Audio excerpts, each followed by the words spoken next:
foi com relação ao verso 18, principalmente, né, quando vai falar aí a respeito do Espírito que estava sobre ele e ungindo Jesus para este ministério.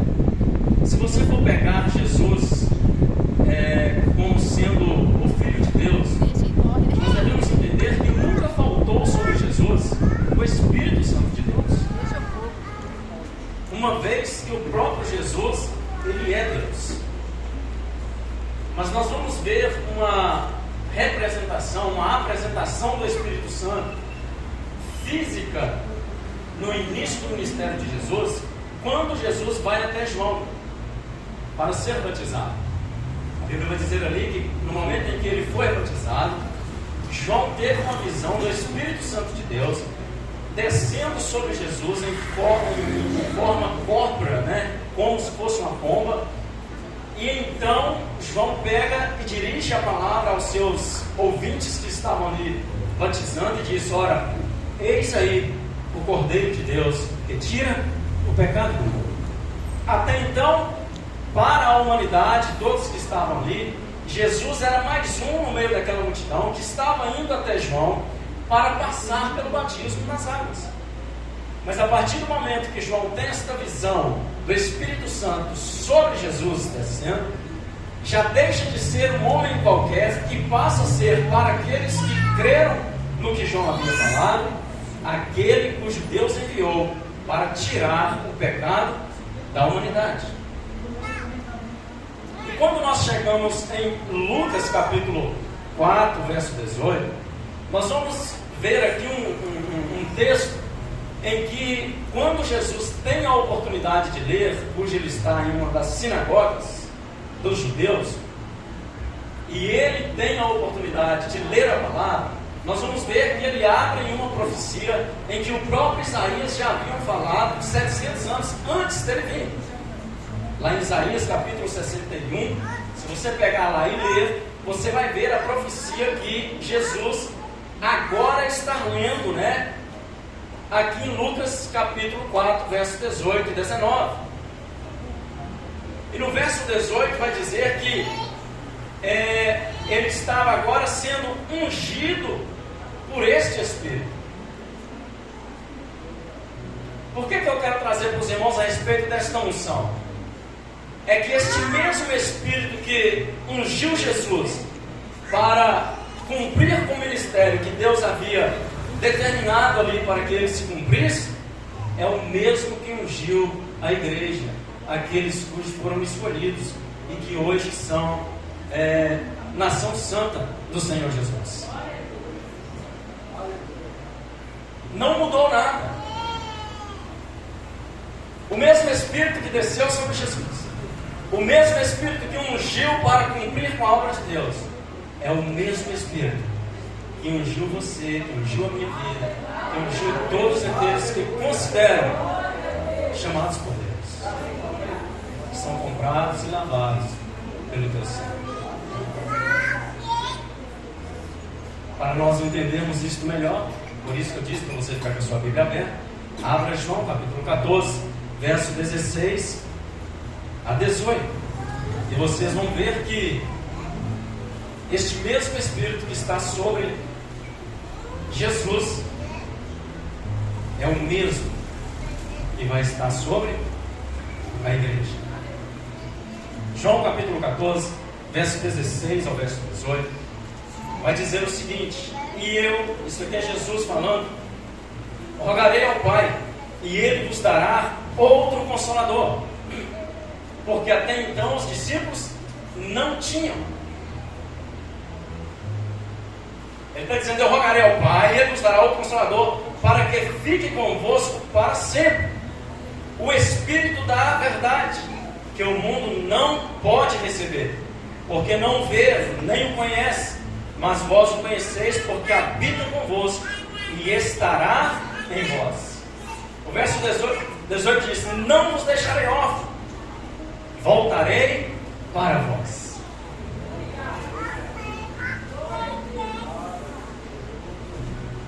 Então, além do Espírito estar sobre ele, Ele agora está prometendo aos seus discípulos, aqueles que estão ouvindo, de que agora, em breve, este Espírito estará sobre eles. E não estará em um momento transitório, mas o texto diz que estará com eles para sempre. Que Jesus não iria nos abandonar. Porque o contexto aqui está dizendo do momento em que Jesus está prestes a ser entregue nas mãos dos homens maus, das autoridades da época, para serem crucificados. E ele já tinha então explanado isso para os discípulos. E os discípulos tristes com isso, e Jesus percebendo, então Jesus diz para eles: olha, não turbe o vosso coração, não fiquem aflitos, eu vou, mas eu não vou deixar vocês órfãos, eu vou enviar outro. Esse outro aqui é como se ele estivesse falando a mesma forma de Jesus. Só que este outro, nós vamos ver mais à frente, ele vai dar à igreja a capacidade de fazer coisas muito maiores do que o próprio Jesus fez quando ele ainda estava nesta terra. Abra a sua Bíblia em João capítulo 20, verso 21 e 22. Acompanhe comigo ainda sobre este assunto.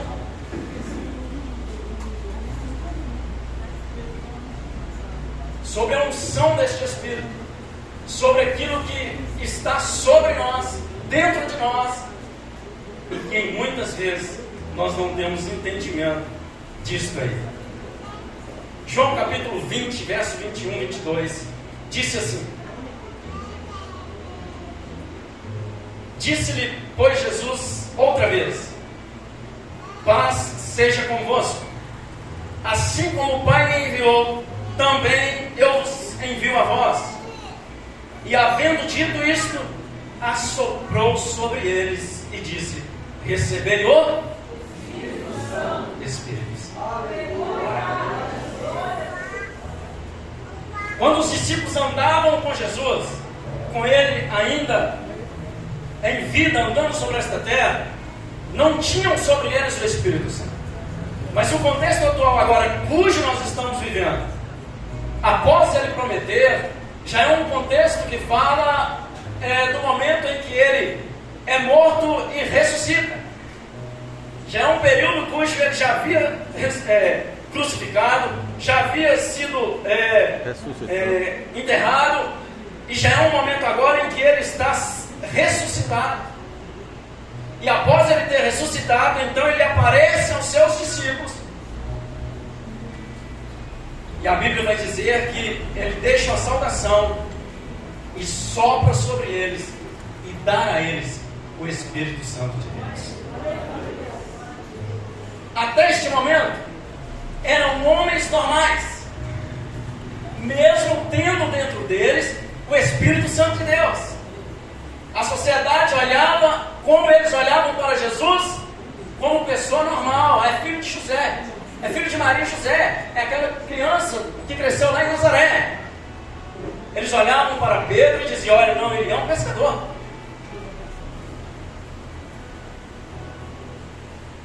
Agora, o que mudou para que eles olhassem assim como olharam para Jesus quando ele foi ungido ali naquela sinagoga, quando ele começou a pregar? E a Bíblia diz que todos se maravilharam com as suas palavras, com o seu ensino, e não foi diferente com os discípulos. Algo aconteceu para que eles viessem fazer a diferença. É aí que entra o texto de Atos, capítulo 1, verso 4, e o verso 8, parte A dele. Abre aí. Agora nós vamos falar de algo sobrenatural. É algo, pastor, que as pessoas que vão estar reunidas ali naquele ambiente, elas não irão entender. Porque é algo que transcende o pensamento natural. Elas só vão entender depois que a igreja entende e passa isso a elas. Acha Atos capítulo 1, verso 4, e vamos fazer essa leitura.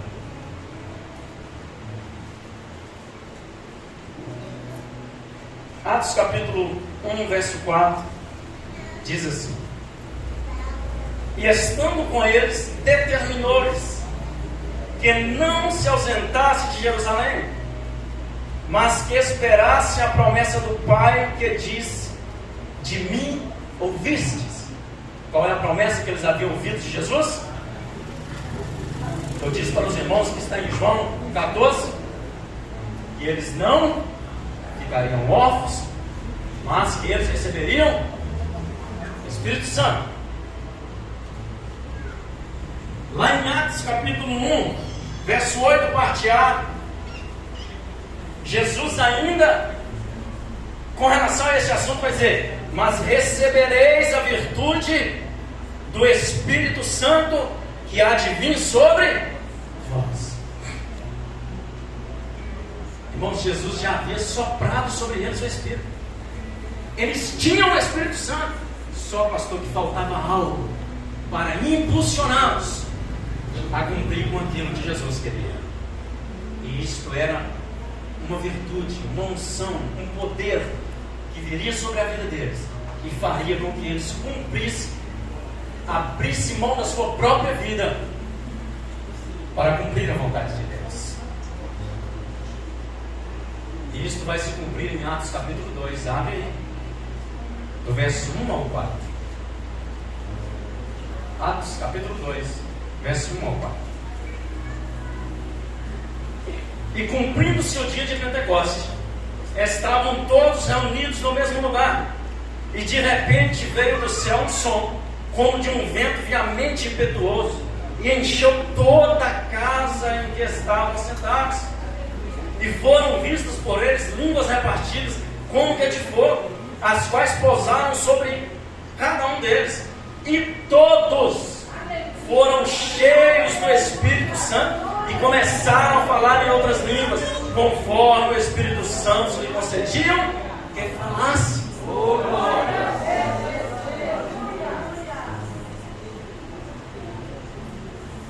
Já não é algo que está só sobre Jesus, já não é algo que está só prometido, mas é algo que está sendo cumprido. E eu pergunto, a igreja hoje, ela está cheia desta virtude?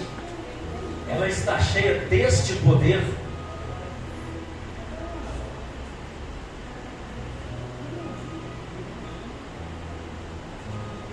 Se você ler o contexto aí, queridos, você vai ver que todos ficaram atônitos. Lá o verso 12 vai dizer que todos se maravilhavam com aquele acontecimento, se diziam para os outros: o que é isso? Outros diziam: não, eles estão bêbados. Houve uma confusão daquilo que estava acontecendo. Por que houve a confusão? Porque as pessoas que estavam reunidas naquele local, a maioria, em grande parte, eram pessoas naturais. Só entendia quem estava dentro daquele cenário. Só entendia quem esperou pela promessa. Mas tudo bem. Como fazer para que este povo, que agora estão achando aquilo um absurdo, entender que aquilo é algo de Deus?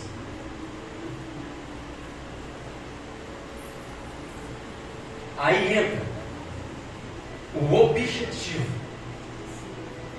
desta unção, tanto sobre Jesus quanto sobre a igreja. Isso não acontece para nós ficarmos parados. Isso acontece para nós trabalharmos. Talvez seja esta a razão pelo qual hoje nós não estamos vendo muitas coisas que aconteceu com esta igreja, com este poder derramado, porque nós não estamos buscando como objetivo correto. Para entender o objetivo, vamos voltar para Lucas, capítulo 4, verso 17.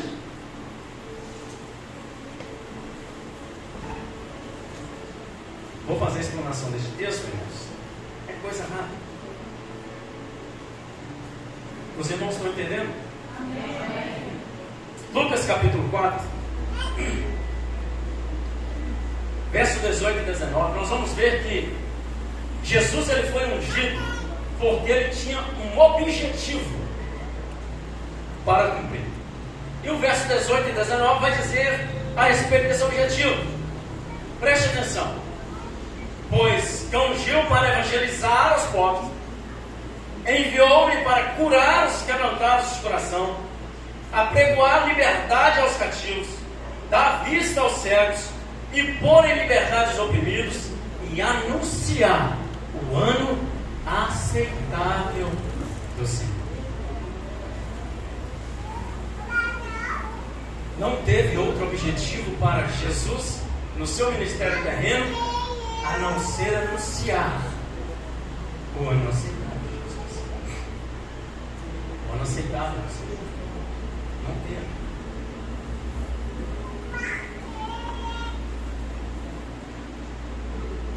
Mas quando nós vai para João capítulo 14, verso 12 a verso 15, aí nós vamos ver com relação à igreja como isso funciona. João capítulo 14, nós estamos dentro do mesmo assunto e texto. Preste atenção. João 14, verso 12 ao 15. Na verdade vos digo que aquele que crer em mim também fará as obras que eu faço, e as fará maiores do que estas, porque eu vou para o Pai. E tudo quanto pedirdes em meu nome, eu farei para que o Pai seja glorificado no Filho. Se pedir alguma coisa em meu nome, eu farei. Se me amares, guardareis os meus mandamentos. Nós estamos, queridos, diante de uma palavra vindo de Jesus, dizendo o seguinte: olha, vocês vão fazer com o Consolador que eu vou enviar a vocês coisas maiores do que eu estou fazendo. Vocês já pararam para analisar o potencial desta palavra? Você fazer algo que é maior do que Jesus fez.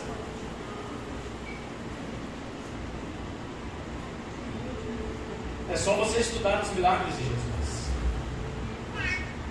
Só que aqui, como é com relação à igreja, existe pelo menos 3 coisas que nós precisamos nos ater. No mínimo 3. Quando você joga para Jesus, é muito fácil, porque muitas pessoas, pastor, vai virar e dizer assim: lógico, Jesus é Deus. Deixa eu dizer para você uma coisa: Jesus não cumpriu seu ministério terreno sendo Deus, não. Como Deus, não. Jesus cumpriu seu ministério terreno como ser humano. Por que você está dizendo isso? É simples. Jesus, ele é o modelo humano que Deus quer que nós sejamos. Você quer agradar a Deus? Olha para Jesus. É simples. O que Jesus veio fazer na terra não é somente, por mais que seja importante, mostrar o caminho para o céu, mostrar Deus, rasgar o véu, mostrar para as pessoas que Ele tirou o pecado, agora tem acesso direto a Deus. Não é somente isso, mas se mostrar para o ser humano como Deus quer que ele viva. Ele é o modelo do ser humano que Deus quer que nós sejamos. É por isso que, com relação à igreja, tem 3 coisas aqui que este texto, no mínimo, vai dizer. A primeira dela é crer. A segunda,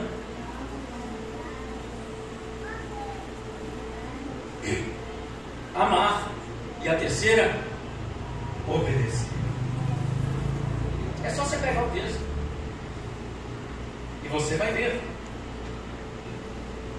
Na verdade, vos digo que aquele que crer.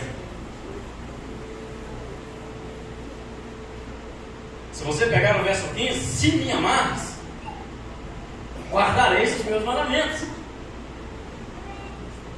Não tem como eu dizer que eu amo a Deus se eu não guardo o seu mandamento. Mas tem como eu guardar o seu mandamento sem amar a Ele? Tem. Mas dizer que eu amo Ele sem guardar os mandamentos, isso é impossível. Isso é hipocrisia. É só você pegar a Bíblia de Nicodemos, João capítulo 3. Você vai ver um homem que conhecia toda a lei, que conhecia de trás para frente, de cós salteado, mas não tinha dentro de si um verdadeiro amor. Porque era necessário que o homem nascer de novo. E é da mesma forma hoje dentro das igrejas.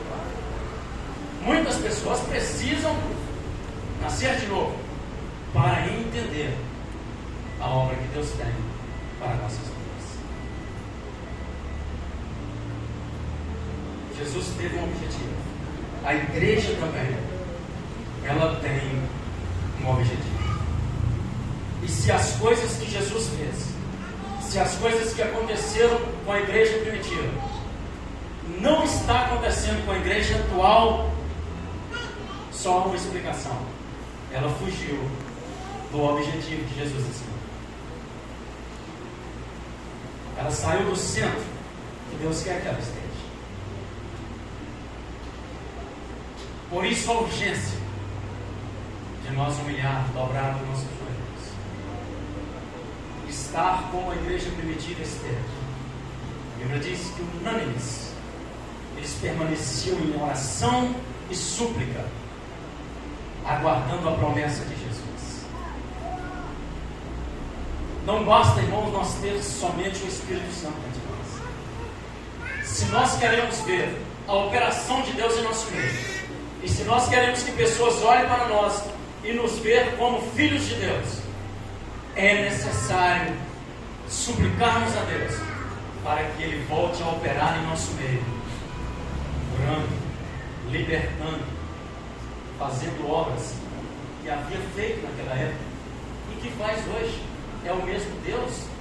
As pessoas, elas são pessoas naturais, não tinham homem sobrenatural diante dos ensinamentos de Jesus, não.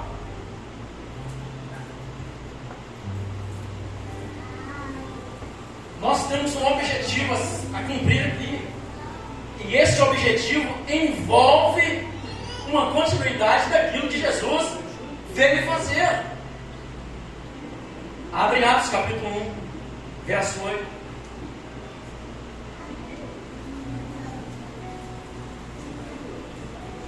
Vamos ver agora o objetivo desse derramamento do Espírito Santo. Eu quero ser cheio, eu quero poder. A pergunta é: para que você quer isso? Não é nem por que você quer, é para que você quer. Atos capítulo 1, verso 8.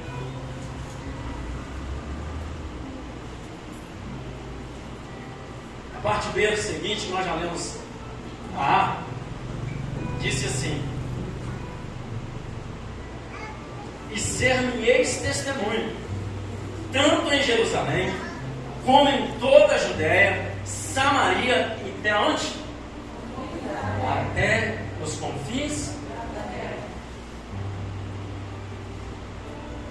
Glória a Deus. Jesus está prometendo algo, um poder sobrenatural sobre a vida deles.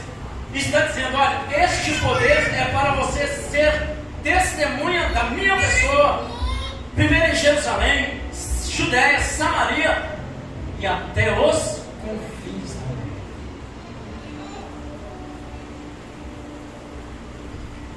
Jesus, queridos, Ele não quer que nós fiquemos acomodados, não. O objetivo de Jesus para a igreja é que a igreja acorde e saia em busca daqueles que estão presos em algemas satânicas, daqueles que estão com seus olhos vendados, daqueles que estão necessitados, assim como eu, você um dia esteve necessitado e hoje faz parte da uma vez que nós saímos desse objetivo, o resto fica inútil. Mas uma vez que nós colocamos tudo voltado para esse objetivo, aí sim, tudo o que aconteceu no ministério de Jesus acontece no da igreja e acontece ainda maiores. Porque Ele falou que isso vai acontecer. Não é algo que o homem falou, não é algo que eu estou tirando aqui da minha orelha e dizendo para os irmãos que vai acontecer. É algo que eu abri a Bíblia e disse, mas Jesus disse que vai acontecer.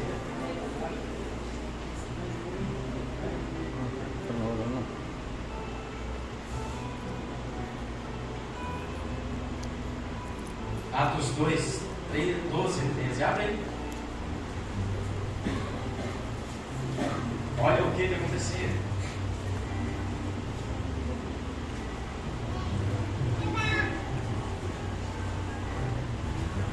Atos 2. E todos se maravilhavam e estavam suspensos, dizendo uns para os outros: o que é isso? E outros, zombando, disseram: estão cheios de mostas. Isto é, mostas aqui quer dizer que embriagados, estavam bêbados. Porque quando o Espírito Santo veio e encheu a vida deles, eles então começaram a falar em outras línguas. E ali, como estavam vários povos, eles olhavam e não entendiam como aquele acontecimento estava acontecendo. Porque quem entendia era somente quem estava lá dentro, quem estava de fora não tinha compreendido aquele acontecimento. Para eles entender o que estava acontecendo, então Pedro toma a palavra e sai lá fora e traz um sermão para eles, explica para eles, pegando um texto de Joel, dizendo para eles que aquilo era uma promessa que havia feito por Deus, porque no fim dos tempos Deus derramaria do seu Espírito sobre toda a carne, e os jovens profetizariam, os velhos teriam sonhos. E ele traz ali então um sermão, e o resultado disso nós vamos ver, queridos, em Atos 2:38. Abre aí para vocês verem.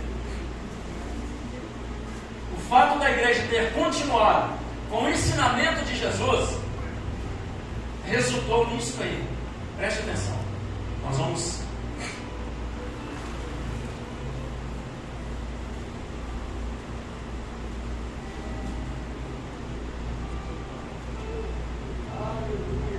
Atos 2:38. Esse aqui, todos, eu quero que abra, pegar a sua Bíblia e preste atenção.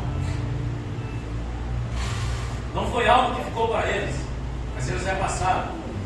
E disse-lhe Pedro: arrependei-vos e cada um de vós seja batizado em nome de Jesus Cristo para perdão dos pecados e o que iria acontecer?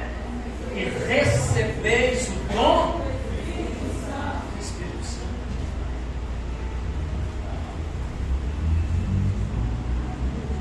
Pedro está pregando aqui, meus queridos, no mínimo para 5.000 pessoas. Por que você sabe isso, José? É só você abrir onde está o resultado dessa pregação. Atos 2:41. Olha aí. De sorte que foram batizados os que de bom grado receberam a sua palavra, e naquele dia agregaram-se quase 3.000 almas aos pés de Jesus.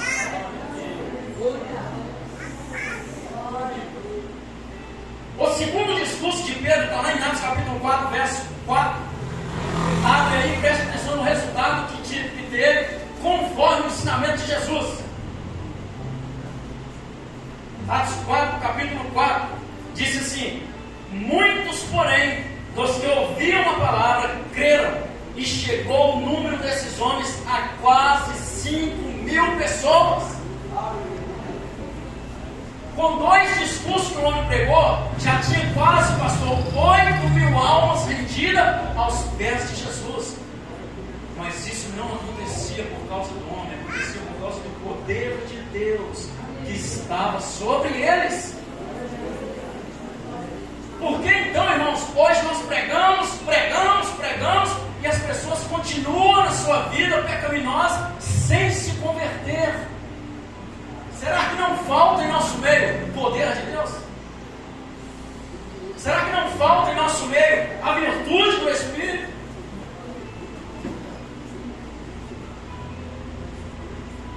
Muitas pessoas estão doentes.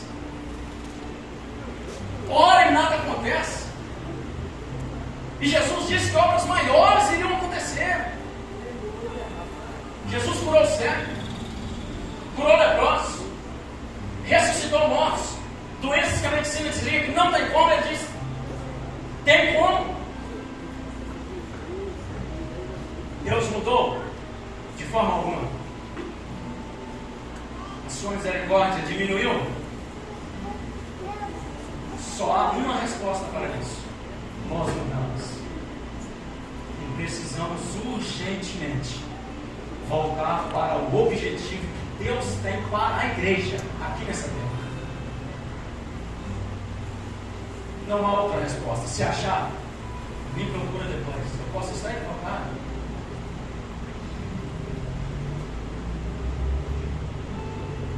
Mas eu não consigo achar outro, a não ser pegar essa culpa para mim e dizer: Deus, muda-me.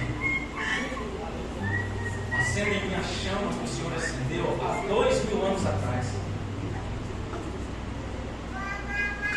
Porque eu sei que o problema não está no Senhor. O problema não está na palavra. O problema está em quem está recebendo a palavra.